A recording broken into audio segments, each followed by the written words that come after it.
that were provided by the director of the legal office and the director of the service desk.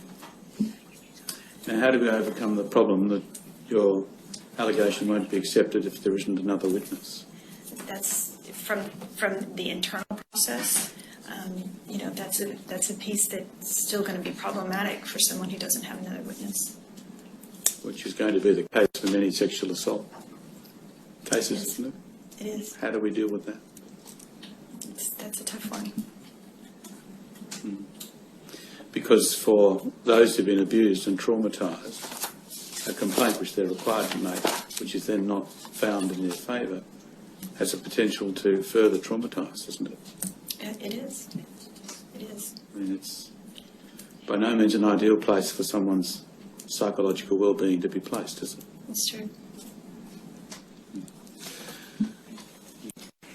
I'd like to move on, Dr. Applewhite, to the second issue that you address, or issue 4, as it's termed on page 7 of your report, which concerns information regarding the systems, policies and procedures in place within the church and the society, that's the Watchtower Society, to prevent child sexual abuse within the church.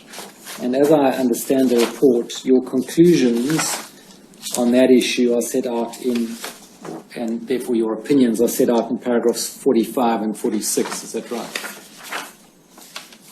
Yes. And the facts and assumptions on which you base that are set out in the preceding paragraphs 37 to 44. Yes. And just identifying the opinion in 45, you say, in my opinion, Jehovah's Witnesses were well in advance of other religious organizations in providing educational materials to parents and families. So I understand by your use of the past tense there, you're referring to the period of the 1980s and 1990s. Is that right? That's correct. And because you go on to say the quality of the materials they provided during that period, in other words, the 1980s and 90s, exceeded the standards of care for the time and continue to be more substantial than what many religious organizations offer parents and guardians today. So insofar as the quality of the materials provided by the Jehovah's Witnesses are concerned, you've set out in the preceding paragraphs what you rely on, and that's well understood. But of course, insofar as the standards of care for the time are concerned, in other organizations, that we can't see what you've based that on.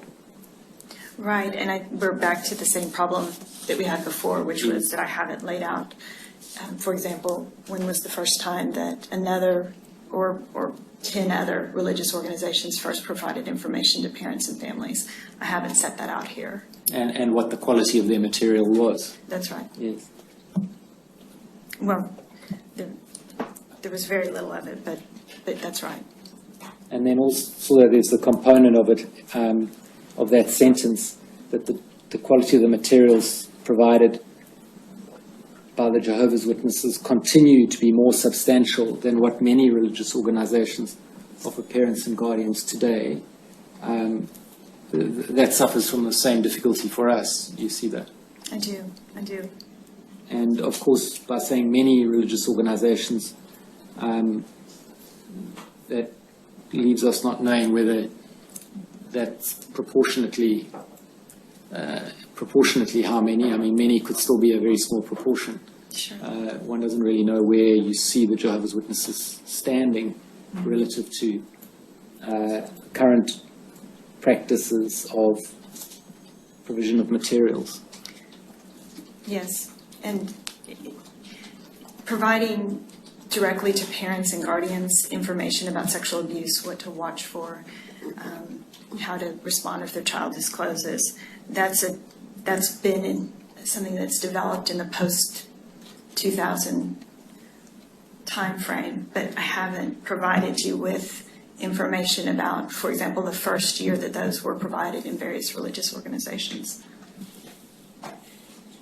And then in paragraph 46, you say since 2002, extensive programs of sexual abuse prevention have been initiated by other religious organizations, and the standards of care in this respect have developed significantly over the past decade. However, you say most of the efforts of these religious organizations have naturally focused on prevention within their own programming for children and youth. And then you say, which is what I'm really getting to, is in my own experience, I've not found examples in Australia of religious organizations that have provided parents, guardians, and general public with the quality or consistency of information about prevention and response to sexual abuse, or about how to support those who have been abused that Jehovah's Witnesses have provided in their publications. Of course, your experience in Australia is limited to those various Catholic organizations you identified earlier and some other participants of those educative programs. Is that right? When you say some other participants, they would be from religious organizations and social service organizations. Participants in educative programs run by you? Yes, but I've had contact beyond having an educational program where I've asked to review materials. I try to keep up with what are current policies in various religious organizations and other organizations that serve children. So I've asked for those materials and received them and reviewed them. You wouldn't be making the claim that you've kept up with materials that are provided by organizations directly to their members or into families, to parents and families. So what I would ask for is any educational programs that they're using and what those materials would be. And that would include things for their staff, for their volunteers, things for their clergy, things for foster parents, and also parents and children. All right, specifically, can you identify which organizations? That I've asked for those materials? Asked, received, and reviewed. I can't. I would have to go back to emails and correspondence and things of that nature to identify those organizations. And then you've, well, I'll come to the other opinions in a moment, perhaps. Just on this question of the clarity of the message, and undoubtedly some of these articles do have very clear messages, or to some degree, but there are one or two aspects I'd like to bring to your attention.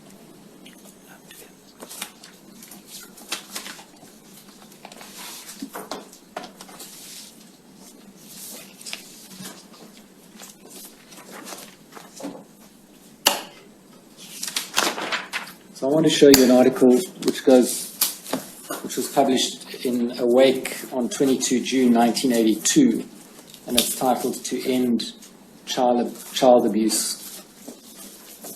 And I'll have copies for you and others in a moment.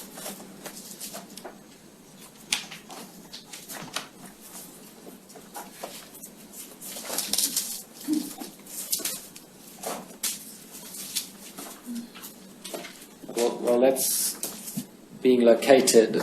We can look at one of the others, which is in the bundle at tab 82. You referred to this, in fact, in your paragraph 42B. And if we can look at tab 82 on the screen.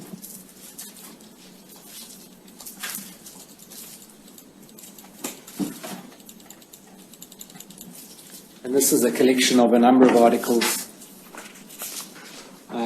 which you identify and refer to, and there's a lot of information provided there. There's just one aspect in particular that I want to ask you about. If we go to page 13,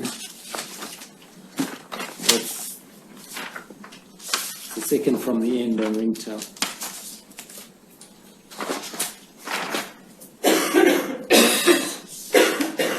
Yeah, that page. Let's go down a little bit. Okay. Now, you'll see there's this bit at the end under the heading, "The End of Abuse." And in particular from the foot of the left-hand column, it says, "Jehovah God promises a time when all such treacherous people will be torn away from the earth, and only the meek and gentle who love God and fellow man will be allowed to remain. We have that marvelous hope of a new world thanks to the random sacrifice of Jesus Christ. Then and only then will abuse end forever. In the meantime, we must do all we can to protect our children." And then it goes on. And I'm wondering what meaning you would expect a parent reading that to get from that. How's that to be understood by an ordinary parishioner or publisher reading that? I don't think I'm qualified to answer that question as to what that particular phrase or the particular lines that you read would necessarily mean to somebody who was a publisher. All right, and perhaps if you can look at the other article that I've got for you. It's really quite similar, the 1982 one. And if we can look on the second page, you'll see halfway down the second column is, I think, much the same. I only got one page. Oh, here it is. It's in the back. You see halfway down the second column, only the Bible solution will end the abuse of children. Jesus summed it up: love God with your whole heart, love your neighbor as yourself. The Apostle Paul repeated it: love does not work evil to one's neighbor, therefore love is the law's fulfillment. This solution of brotherly love is practical. When applied, it works. Too many are hearers of God's word, but not doers of it. Too many say, Lord, Lord, but don't listen to Jesus or do Jehovah's will. In God's due time, all who embrace his kingdom under Christ will become able to keep this law of love perfectly. Then will come fulfillment of Proverbs 2:21 and 22. The upright are the ones that will reside in the earth, and the blameless are the ones that will be left over in it. As regards the wicked, they'll be cut off from the very earth, and as to the treacherous, they'll be torn away from it. This is the only way, the final way, to end child abuse. A parent who may be interested or concerned about child abuse, how do you suppose they would understand that to apply in their lives?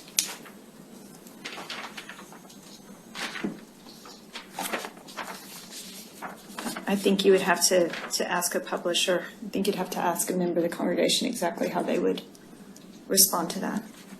My only suggestion is that while some of the messages are very clear, and I accept that entirely, there are other messages, so it seems to me, and I suggest to you, that are quite unclear. Again, I mean, what's unclear to me as a person who hasn't studied this in this way, I'm not sure that I'm the one to answer it. Now, have you given any consideration to the effect that these articles have in the context of being in amongst a lot of other information and articles being published and given to publishers? Could you be more specific? Have you given any consideration to the effect that these articles have in the context of being amongst a lot of other information and articles that are being made available or published to members of the congregation? In other words, you've looked at the articles and what they say. Have you looked beyond that? What are they being read? How are they being understood in the context of a lot of other information? Well, there's a general practice of everyone reading, so it's not just printed and put on a shelf. People read them together and discuss them together.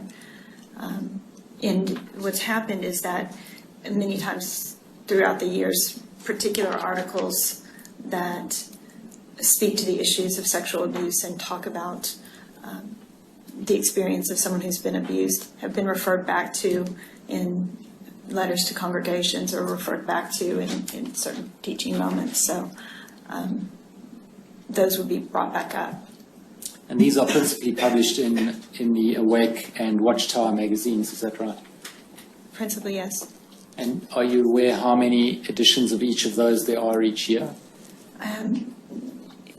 I've seen it written, but 4 times a year, or I'm not sure. I think they're published at different times, but I'm not sure. But there are multiple issues a year. And multiple articles per issue. Yes.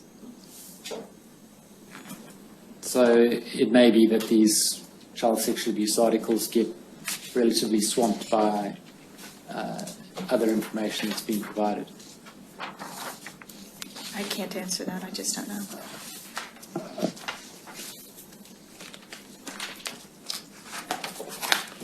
see in your conclusion at paragraph 49, right at the end, you say Jehovah's Witnesses excel in providing such educational materials to parents and family members, and the substance of their materials concerning child abuse is exceptionally clear and helpful. I suppose what I'm taking exception with is your use of the word exceptionally, and I would suggest that it might be qualified in the way in which I've put you. Well, so what I would be referring to there is, for example, an article that says, if your child experiences abuse, be sure that you don't just say to them one time, it's not your fault, that you may have to come back and have another conversation with the child and let them know that you really believe that more than once. And when I say exceptional, as far as distribution, it would be the infrastructure for getting this kind of material to be read and reviewed by individuals in a congregation of any religious organization, it's just unusual to have the infrastructure available for the printed material to be there and everyone to review it and to have a discussion. And in my experience with parents and voluntary, for example, a school saying we're going to have an educational evening and parents can come and learn about sexual abuse. A lot of preparation can go into that, and an awful lot of people don't show up. So you can have a big forum and let people know that you're there and have 5 people show up. So it's a terribly difficult topic for people. And so to actually get the educational materials out there into families, they just have a unique infrastructure available to them for that. You're not saying that it's your experience that each article is discussed in a structured way. It's the case, isn't it, that some articles are chosen for particular study, but others are there just for people to read when and if they want to. There's a structure to reviewing every Watchtower that comes out. So, that's a piece that there's Watchtower study, so they would go over those. Awake magazine is not as formal, but people read those articles and often sit down with people and we'll go over those articles in Bible study time and things of that nature. So it's a more structured.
Yeah, Dr. Jason Morrison, theologist again. I just want to say thank you for watching the videos, and I hope you got plenty of self-rediscovery and freedom out of it.